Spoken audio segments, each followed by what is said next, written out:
मिलने लगे तो कितना ज्यादा रोजगार होगा, कितने लोगों को पैसा मिलेगा, और तब वो बिहार के बाहर जाकर अगर अपोलो में, मैक्स में, दुबई के अस्पताल में नर्सिंग का काम कर रहे हैं, उससे पैसा भी आएगा, लोगों की इज्जत भी होगी और हम लोग की तरक्की भी होगी। तो जन सुराज की जो सोच है, पूरी ताकत बिहार को अगले 10 साल में ज्ञान की भूमि के तौर पर प्रस्थापित करना है। हम लोग ब्लू कॉलर जॉब नहीं चाहते हैं, तो व्हाइट कॉलर जॉब चाहते हैं। ब्लू कॉलर जॉब मैन्युफैक्चरिंग का जॉब है। सीमेंट के कंपनी में आप मजदूर बन गए, बिजली के कंपनी में मजदूर बन गए, वो नहीं चाहिए। जो इन्फोसिस में काम कर रहा है, जो टीसीएस में सॉफ्टवेयर का काम कर रहा है, वो व्हाइट कॉलर जॉब है। तो सबसे ज्यादा दुनिया भर में जो जॉब की अपॉर्चुनिटी है वो व्हाइट कॉलर जॉब में है।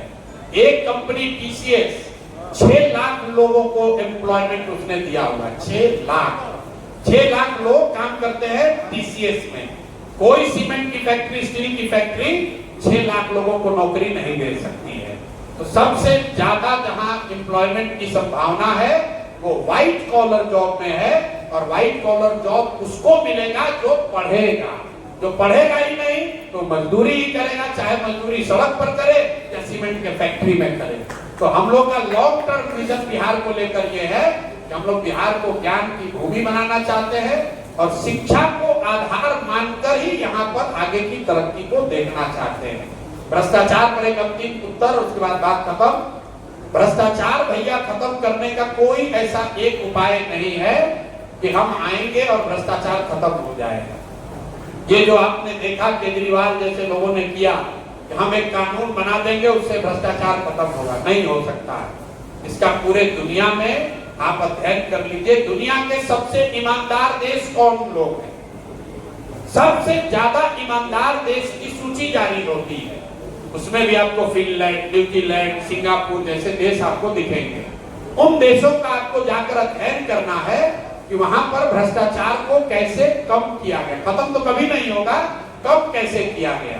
उन लोगों ने 4 चीज किया, सब देशों ने 4 चीज किया है। एक तो अपने जनप्रतिनिधियों को उन्होंने अकाउंटेबल बनाया। तो मैं बात कह रहा हूं कि काम नहीं करोगे हटा देंगे, चाहे हमारे जाति के हो या धर्म के। जब तक जनप्रतिनिधि ईमानदार और अकाउंटेबल नहीं होगा तब तक आप भ्रष्टाचार कम नहीं कर सकते हैं। इसीलिए जन सुराज क्या कह रहा है कि अगर जन सुराज से भी गलती से कोई गलत आदमी खड़ा हो जाए उसको भी हराइए, उसको भी हराइए। किसी भी दल से जीते लेकिन अच्छा आदमी जीतना चाहिए। जनप्रतिनिधि जब गलत जीतेगा, जब शिक्षा मंत्री चोर होगा तो पेपर लीक होगा ही होगा। दूसरी चीज लोगों ने क्या कहा, उन देशों ने क्या किया, उन देशों ने बहुत बड़े पैमाने पर सत्ता और संसाधन का विकेंद्रीकरण किया। Decentralization of resources and decision making. मतलब यहाँ बिहार में आप क्या कहते हैं, अधिकारियों का जंगल राज है। पूरी व्यवस्था 13 करोड़ लोगों की व्यवस्था कुछ चंद अफसर ही चला रहे हैं, सीएमओ से चल रहा है। बड़े पैमाने पर डिसेंट्रलाइजेशन होने की बात होनी चाहिए। जब ये पंचायती राज कानून बना तो कानून में लिखा गया है कि 1/3 विकास की राशि हर हालत में पंचायती राज के माध्यम से खर्च होना चाहिए। यहाँ कितना हो रहा है, 1991 के बाद से बिहार में 3% राशि भी पंचायती राज के माध्यम से खर्च नहीं हो रहा। अब आप में से कुछ लोग कह सकता है कि पंचायती राज में भी तो मुखिया सब चोर है, पंचायती राज के लोग भी तो चोरी कर रहे हैं। बिल्कुल कर रहे हैं, लेकिन उसमें फर्क है।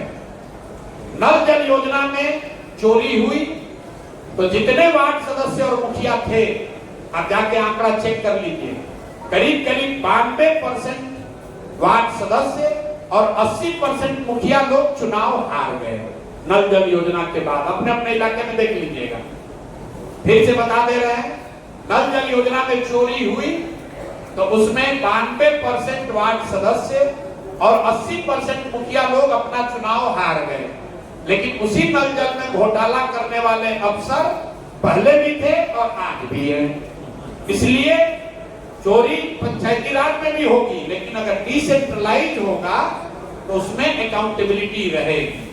तीसरी बात, इन देशों ने क्या किया है, उन्होंने बहुत बड़े पैमाने पर जन भागीदारी सुनिश्चित की है। यहाँ बैठे हुए प्रबुद्ध लोग भी ये नहीं बता सकते हैं कि टिहरी के विकास के लिए, नगरों के टिहरी नगर के विकास के लिए, कोई किसी ने सवाल पूछा था, उसका बजट कितना है, सेंट्रल गवर्नमेंट का ग्रांट कितना है, कौन सी योजना है जो कि यहाँ फंसी पड़ी है। इसलिए फंसी पड़ी हुई है कि ऊपर जो सेक्रेटरी बैठा है उसको 2% कमीशन नहीं मिल रहा है, तो फंड नहीं रिलीज करता है। तो तीसरी बात, बहुत बड़े पैमाने पर जन भागीदारी होनी चाहिए ताकि जनता को ये जानकारी हो कि टिहरी के लिए कौन सी योजना उपलब्ध है, तभी आप आवाज उठा पाएंगे। आप देखते हैं गांव देहात में मुखिया जी लोग काहे चुनाव हारता है, आपको मालूम है कि सड़क का पैसा आया है, मुखिया नहीं बना रहा है, तो आप उसको हराते हैं। एमपी एमएलए के बारे में, सरकार के बारे में, ज्यादातर योजनाओं के बारे में आपको पता ही नहीं है। और अंतिम चीज, बड़े पैमाने पर टेक्नोलॉजी का उपयोग। अभी आप देख रहे हैं बिजली का मीटर लगा हुआ है, बिजली की चोरी जितनी पहले होती थी, मीटर लगने से लोगों को परेशानी है, लेकिन चोरी कम हो गई। सरकार ने नल जल योजना बनाया, 25,000 करोड़ रुपया खर्च किया, लेकिन अगर उसने मीटर टेक्नोलॉजी वाला लगा दिया होता तो पटना में बैठे बैठे पता चलता कि कौन मीटर कितने बजे ऑन हुआ, कौन मोटर चालू हुआ, कितना पानी निकला, कितना गया, वो पता चल सकता था। तो हम लोग की अगर व्यवस्था बनती है तो जन स्वराज ये कह रहा है कि ईमानदार और अकाउंटेबल जनप्रतिनिधि बनाए जाए। दूसरा, बड़े पैमाने पर सत्ता और संसाधन का विकेंद्रीकरण किया जाए। तीसरा, बड़े पैमाने पर जन भागीदारी योजनाओं को बनाने में जन भागीदारी को सुनिश्चित किया जाए, और साथ में टेक्नोलॉजी का बहुत बड़े पैमाने पर प्रयोग हो। ये चार चीज अगर होगा तो भ्रष्टाचार को नियंत्रित किया जा सकता है। खत्म करने का दावा मैं नहीं कर सकता हूँ, ना दुनिया में कहीं हुआ है ना यहाँ होगा, लेकिन इसको नियंत्रित जरूर कर दिया जाएगा। तो मोटे तौर पर यही बात है। बाकी अगर इनको कोई सवाल छूट गया होगा तो आप सवाल, अगर आपको लग रहा है कि ना भैया हम मरे जा रहे हैं, हमारा सवाल के जवाब आप नहीं दिए, तो आप कर लीजिए, नहीं तो खाते समय पूछ लीजिए। दारू चालू करने की बात, बिल्कुल दारू चालू करने की बात इसलिए करते हैं कि शराबबंदी जो है, पहली बात तो कि बिहार में शराबबंदी है ही नहीं। शराबबंदी का एक फर्जी कानून है, जिस कानून के तहत शराब की दुकान बंद है लेकिन होम डिलीवरी चालू है। तो भाई अगर शराबबंदी का एक पैसा फायदा भी है तो फायदा तो तब न होगा जब शराब बंद होगा। शराब बंद तो है नहीं बिहार में। बिहार में शराब की दुकानें बंद हैं, शराब तो घर घर बिक रहा है। और इस फर्जी कानून की वजह से आपका हमारा 20,000 करोड़ रुपया, ध्यान दीजिए, 20,000 करोड़ रुपया हर साल बिहार सरकार का नुकसान हो रहा है। ये पैसा कहाँ जा रहा है? ये पैसा जा रहा है भ्रष्ट नेताओं के पास, अफसरों के पास। आप लोग कानून व्यवस्था की बात कर रहे हैं, भाई कानून व्यवस्था क्यों बिगड़ रहा है? आधे से ज्यादा पुलिस प्रशासन तो शराब और बालू माफिया से पैसा वसूलने में लगा हुआ है। वो प्रशासन और सुरक्षा की बात कब करेगा? और सबसे बड़ी बात लोग कहता है इससे महिला का सुरक्षा हो रहा है।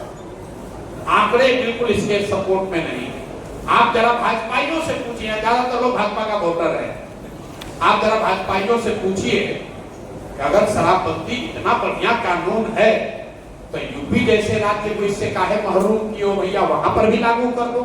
ये बढ़िया वाला लड्डू खाली बिहार के महिला के लिए काहे रखते हैं? अगर शराबबंदी इतनी ही अच्छी है तो भाजपा के मोदी जी इसको पूरा देश में लागू काहे नहीं कर रहे? ये बिहार के लिए इतना बढ़िया काहे बचा के रखे हो भाई? इतना बिहार के लोग बेवकूफ है। सीधा पूछिए, यूपी सरकार इसको लागू क्यों नहीं कर रही? कुछ लोग ये कह रहे गांधी जी कहे थे, गांधी जी ने ऐसा कभी नहीं कहा। गांधी को अगर आपने पढ़ा है, गांधी को अगर आप गहराई से समझते हैं तो फिर से जाकर देख लीजिए।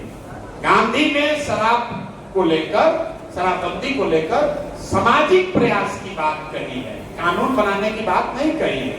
कुछ लोग इस्लाम के लोग कहते हैं भैया इस्लाम के विरुद्ध है। इस्लाम में भी ये नहीं कहा गया है, इस्लाम में भी ये नहीं कहा गया है कि कानून बनाकर शराब रोक दिया जाए।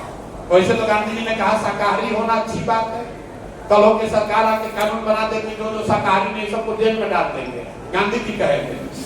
गांधी जी ने ऐसा नहीं कहा था। अगर गांधी जी चाहते तो जब देश का आजाद हुआ कहते नेहरू को कि पूरे देश में शराबबंदी का कानून लागू करो। गांधी एकदम ये एंटी गांधीयन है। गांधी ने कभी किसी के पर्सनल लाइफ में किसी किसी चीज को इन्फोर्स करने की बात कही ही नहीं है।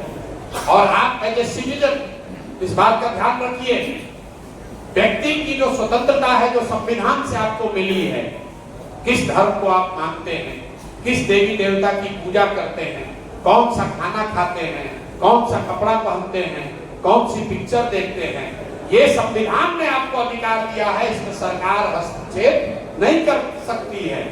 और आप ये अधिकार सरकार को मत दीजिए।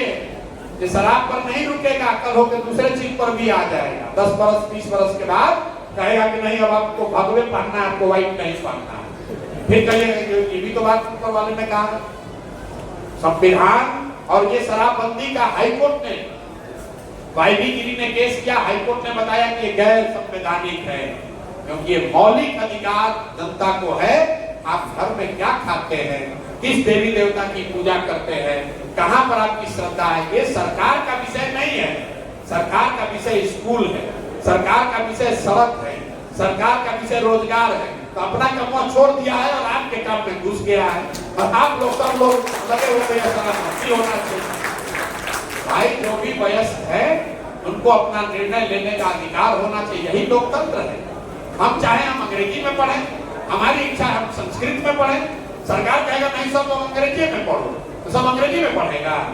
तो देश की ताकत है, उसको इस तरह का बिना सोचा समझा बनाया हुआ कानून कमजोर करता है। शराब के पक्ष में हम नहीं हैं, लेकिन हम फर्जी शराबबंदी हटाने के पक्ष में हैं। और एक सीरियस बात आपको बता रहे हैं, यहाँ बहुत लड़के बैठे हुए हैं। बिहार में हम लोगों ने कभी सूखा नशा नहीं देखा था। शराबबंदी की वजह से गांव-गांव में सूखा नशा बढ़ रहा है। और अगर ये नहीं सुधरा तो 10 वर्ष में आप देखिएगा, जैसे पंजाब पर पिक्चर बना था उड़ता पंजाब, बिहार में बनेगा उड़ता बिहार। गांव-गांव में लोग वो सूखा नशा कर रहे हैं। इससे कोई फायदा नहीं है। दुनिया में अमेरिका से लेकर वियतनाम तक बहुत देशों ने ये ट्राई करके देख लिया। उन्होंने ये पाया कि भाई इसको आप नहीं कर सकते हैं।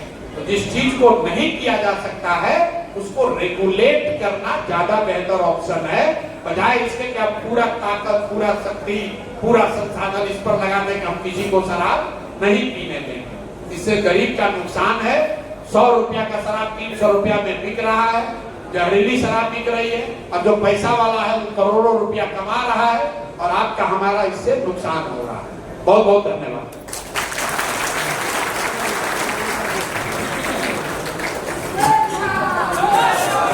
आप लोगों से आग्रह है